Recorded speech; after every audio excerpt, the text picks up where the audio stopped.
Hi, good evening, and thank you for giving me the opportunity to talk. My name is Pat Ford, and I represent an organization called the Coalition Radio Network. And while typically media doesn't use public comment, my frustration is that I've emailed folks, I've called a number of you, and with the exception of two town council peoples, I got no response whatsoever. So I wanted to take a moment, 3 or 4 minutes of your time tonight, to put some things on the record with regard, of course, to the Tidewater landing. Right now, what we have here in Pawtucket, after all these years of Paw Sox machinations and now, well, soccer machinations, is really an absence of vision and a failure of imagination. The city of Pawtucket continues to chase a silver bullet while ignoring the hard work of economic development. You've lost your hospital, the GAM Theater, you still haven't replaced your fire station, although I was at the groundbreaking and I've had to file legal papers and ARPA requests because I still can't get a production schedule. So we're not sure when or if that's going to ever happen. This is the city that ignored Pawtucket Police Officer Dolan as he rampaged around the city, until, of course, he shot a young man. Let's talk about this project. How poorly conceived is the current version of Tidewater Landing? Two of the CommerceRI board members, Bernie Bonanno of Nordic Partners and Mike McNally, a retired executive for Skanska, one of the largest construction firms on the planet, both longtime supporters of the project, voted against the current iteration at a recent board meeting. That's the board meeting where, of course, Governor McKee had to break the tie. If you were to look at the composition of the votes, ultimately, the folks who voted for it were recent appointees, in one case literally serving his first night as a board member, and the people who voted against it were longtime serious executives, investment professionals, and construction management professionals. House Speaker Joseph Karchi has publicly stated there will be no additional state money without a thorough review and a series of public hearings, along the likes of which happened with the Pawtucket Red Sox. This much I do know. Stadiums, malls, casinos are insular, self-contained financial ecosystems. They are designed specifically to monetize virtually every activity within the facility. Restaurants, shopping, hotels are attached. Areas surrounding these facilities are, in fact, economic deserts. Look at McCoy, look at Gillette beyond Patriot Place. Nothing. The proposed TIF district will effectively cannibalize existing tax revenue, and there will be no ancillary income. Worse yet, existing businesses in Pawtucket and nearby Central Falls will have to compete with a subsidized Tidewater landing for a very limited consumer dollar here in Rhode Island. No one, repeat, no one, will drive past Gillette Stadium, which hosts no less than 3 teams under the Major League Soccer Revolution franchise. In fact, Major League Revolution and other MLS franchises have continued to develop their own minor league teams and prospects because of their desire to monetize that type of business. Affordable housing. To this day, Fortuitous Partners has refused to release projected commercial and residential rental rates. And of course, what we're probably here tonight to talk about is the $10 million contribution promised from the city of Pawtucket. Of course, we're talking about the city of Pawtucket that, well, a wonderful town, wonderful people, had to, in fact, allegedly borrow from the Pawtucket School District in order to maintain their finance. That a city so deep in debt would essentially roll the dice on 70 is terrible. If this development had legs, private capital would be knocking down the doors. Public money should not serve as risk capital. Pawtucket dodged a bullet with the Paw Sox, who are already experiencing financial troubles in Worcester. Not because of attendance, which is typically what folks look at, but because, here we go again, the ancillary income never materialized. Public money should not serve as risk capital. Quite frankly, folks, it's time to move on. It's time to do the long-term hard work of economic development. It's time to seek economic alternatives to these silver bullets. As Bart Simpson would say, monorail, monorail, monorail. If you're of a certain age, you see Every Boy Needs a Band. I don't doubt that the people behind this are well-meaning at some level. But this is designed to maximize public risk for private profit. The city of Pawtucket needs to move on. Thank you. Next we have Brandon Hahn.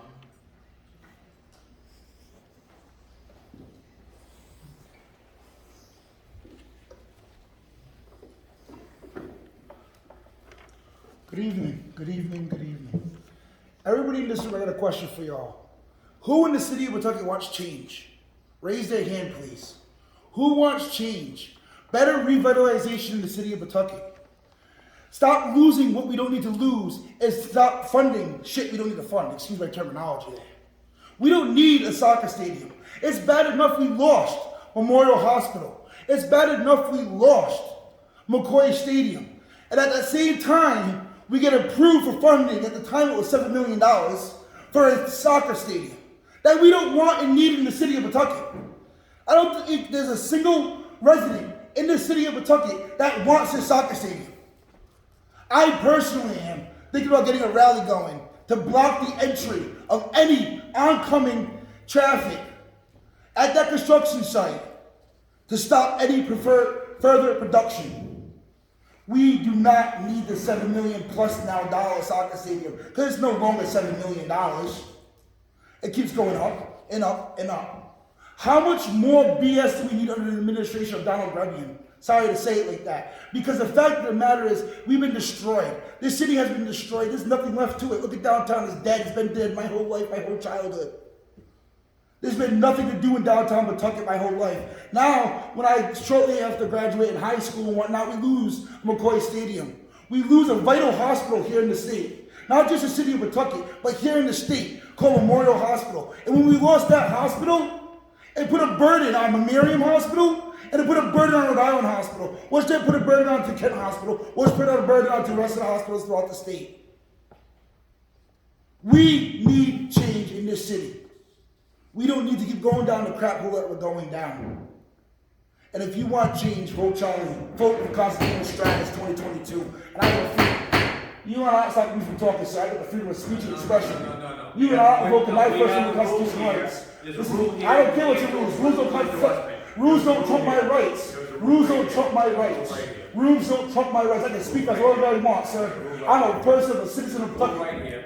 Freedom of speech, expression, and press, and assembly. Bang your hammer all you want. It's not going to get me to stop the change that we need in the city. It's not going to keep me from talking for the change we need in the city. No one's going to listen to you. Oh, I don't care. I'll keep talking then. Yeah, I'll keep holding this down. Because obviously you don't care what the change that we need. Obviously you don't care enough what the change that we need, do you? I don't care what the time we need. I'm a free person under the United States Constitution of we the people. Who are you to amend my time? Good for you. So you don't care about our freedom? Good for you. Our freedom is our Constitution. Just express yourself. I will express myself because obviously you don't care about the change we need in this city. And that's sad, Councilman. That's sad, Councilman Maureen. You're a president, Councilman here. You're a disgrace in the city as well as Don Grebien. Have a good evening. Next we have Sean Kelly. Disgrace, Don. Disgrace, Dave. Disgrace. Hi. First, well, it seems to be a theme tonight. I'm addressing the Tidewater landing project. Sure. The big question is, who's paying for the $10 million? In a letter on August 1st, Sandra Cano sent to this council, said no existing Pawtucket taxpayers would be contributing to this project. Furthering in the letter, she said we are exploring a number of options, including altering the tax stabilization agreement and including additional incremental and property tax revenue from within the TIF district, which was along with that. Just a minute, Sean. I don't mean to interrupt you. Yeah, could you show that? Thank you. Thank you. Sorry. No. Tax revenue from within the TIF district along with the federal grants. Now, TIF is property taxes. In a WPRI report that came out yesterday, showed a detailed report that the stadium won't bring in enough tax revenue to cover that, which begs the question, where is the $10 million going to come from? Now, on the campaign trail in District 4, I'm hearing from a lot of Bangor residents who all ask the same question, who's going to pay for the extra $10 million? And simply, I don't have an answer because it's not a detailed numbers that's open to the public to review. I asked the council tonight to not allow this to move to Finance Committee tonight until a detailed breakdown is open to the public to review. I'll close that this is a bad deal for the city and a big pause needs to be put on this project until complete transparency is shown. Thank you. Thank you. Next, we have John Akera.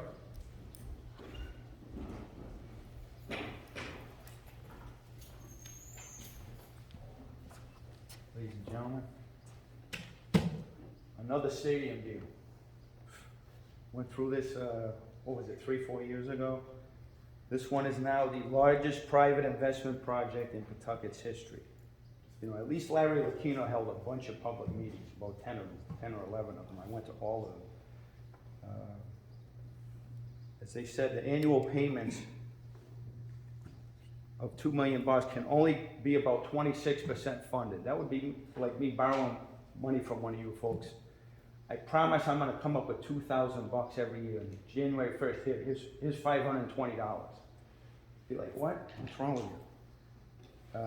The interim mayor basically has no idea where he's gonna come up with $10 million. No idea. If you go up 19 miles up 95, that's Major League Soccer.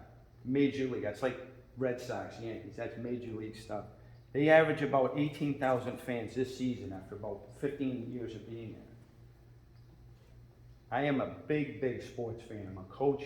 I've been in sports my whole life. I've been in that stadium once for that team, once. And those tickets were given to me for free. They were literally passing out tickets in Providence and Pawtucket. That's the only time I've ever been to see that team. Taft Street, there's one way in, there's one way out. My kids went to Varrier, I'm at Oak Hill courts all the time, tennis, basketball, everything.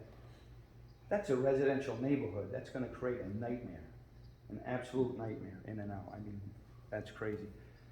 Now, if you're going up to, once again, if you're going up to see the Revolution, you're talking about Major League Soccer. This is double A. This isn't even Paw Sox. This is a level below that, the USL. There's 27 teams in the USL. Might say, oh, 27 teams, that's great. The only problem with that is, in the last 2 years, they have lost 11 teams. Belly up, they cease to exist. They're no longer functioning.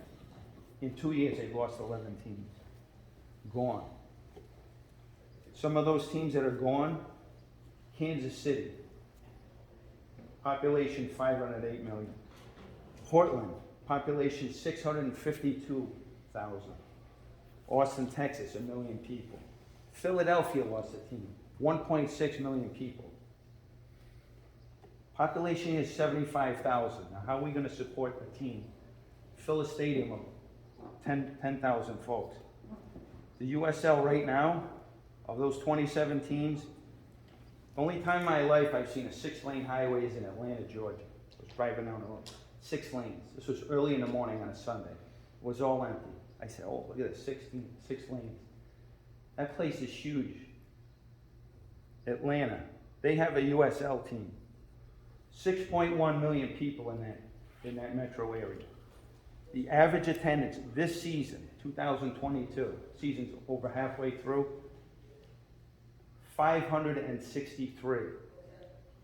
Not a typo, there's no zero at the end of that.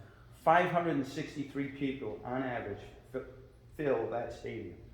Another one's in New York, which actually, their stadium's in Newark, 346 average attendance. Now the guys that are involved here, these characters from, they're talking about the Phoenix Rising team they have. Wow, we average 7,000 people. Phoenix is 1.6 million, just the city, 1.6 million population, and they draw 7,000 average. Now I'm going to tell you folks exactly what I told Larry Lucchino to his face, and this was at Bryant, one of the hearings. My mother's she's really old now. Back then she was just in her 80s. She's almost 90 now. She's 87 years old. She's an elderly widow who's handicapped, lives alone with her dog. She's on a fixed income. I'm not putting another tax on her back. I can't allow it. Now I hate to break out the violence like that, but that's where my priorities lie, as well as all my neighbors, my family, my friends in the city of Pawtucket. That's way too much money under the guise of affordable housing. I mean, that's a joke. That's really bad. So, thank you very much. Thank you.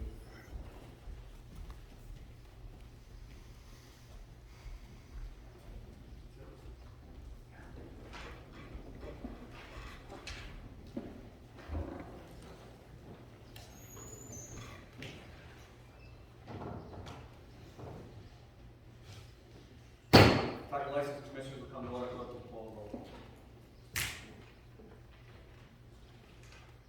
President Moran, Here. Councilor Ruzo, Here. Councilor DeRosa, Here. Councilor Gregor, Councilor Mercer, Councilor Shudy, Here. Councilor Stoyek, Here. Councilor Vasquez, Here. Councilor Wilson. 7 in attendance. Mr. President, I move approval be given to the minutes of the July 20th, 2022 meeting as prepared by the clerk.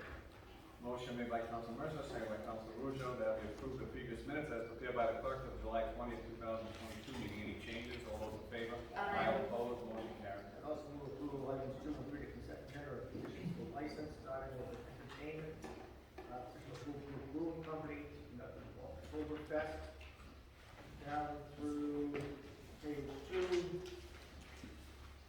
The end of page 2 is privately protected license renewal. Motion made by Council Mercer, second by Council Shudy, that we approve the consent agenda and petition for license, starting with entertainment, a petition for brewing company, all the way down